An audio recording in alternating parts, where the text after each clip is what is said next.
Hello, everybody. Scott Golden here with the Golden Opportunities Coaching YouTube channel. Welcome to those of you who are new. Welcome back to those of you seasoned veterans of what we do around here. What we do around here is bring about conversations of a psychological, mental health, emotional health paradigm. We do that as often as we can, usually several times per week. We try to make something happen for your benefit. This is Signs That You May Be Strong. This is a two-part audio series, although I've done strength-related stuff before. This is two parts in this particular mini-series. So if you are trying to add to emotional strength and or strength of quality of life, would love to be of assistance to you in that way. Please feel free to reach out at PO Perception on Twitter and or in the About Me section of this YouTube page.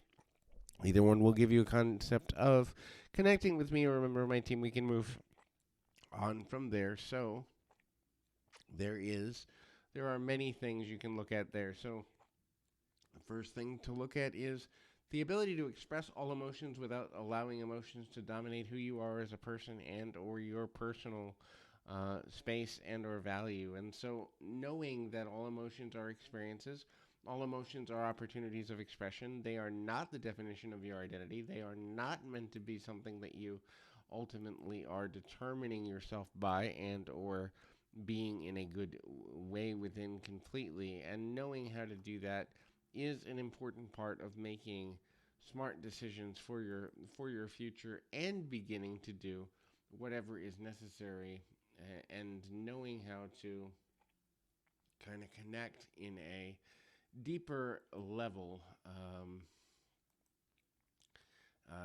and kind of make a smarter and more balanced approach is an important aspect of things as well.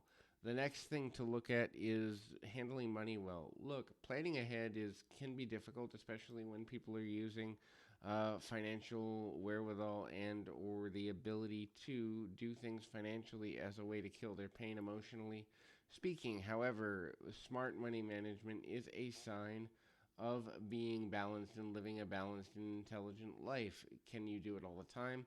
Most likely not. There are going to be times where people have struggles in that area. However, being able to plan ahead financially, have the financial wherewithal to know that nobody really is looking over your shoulder, and that's a hard thing for people when it comes to money when we're adults. If we're not taught proper money management as younger people, because a lot of times we wait for someone else to tell us we're going overboard and then we get into trouble. Management of time is another aspect of making oneself strong. So, look, we all have the same length of time around the situations we have going on in our life. We all have the same 24 hours in a day, same 7 days in a week, and etc. But knowing how to control how you use your time, knowing how to control what's coming next in your life, knowing where to be in relation to yourself so that you can make decisions that give you the best long term and medium term length of successful living is also important. A lot of times people don't necessarily look at doing that in a smart way. And it's not because they're unintelligent people, but the understanding of how to be kind to yourself and kind to others as it relates to money and time usage is important. Being kind with your time just means thinking about, can you give 100% of yourself or a good bit of yourself to whatever is in front of you.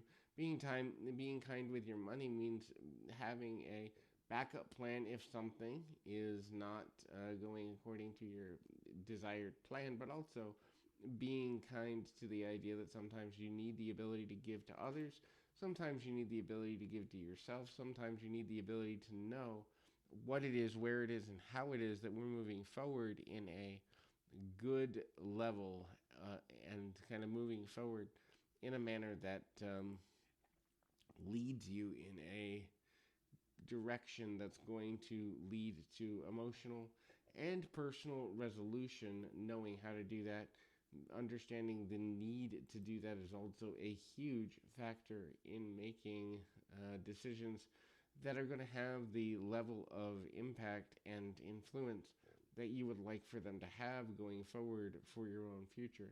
The next thing there is to kind of look at gratefulness. Look, we can either be bitter and struggle with the hardships of life and or we can be focused on the positivity of things that we're not expecting. That is to be focused on the ultimate um, things that matter in our own lives and move forward in a good way there. When we begin to understand how to do that, when we begin to know how to make smart decisions and be grateful and focus on gratitude whenever possible, we're really going to live a life that is a better quality of life overall. And we begin to then also see the value of doing that in a consistent manner. So, hopefully, this is helpful. I encourage you to keep your feet on the ground, your mind in the moment. Until next time, everybody.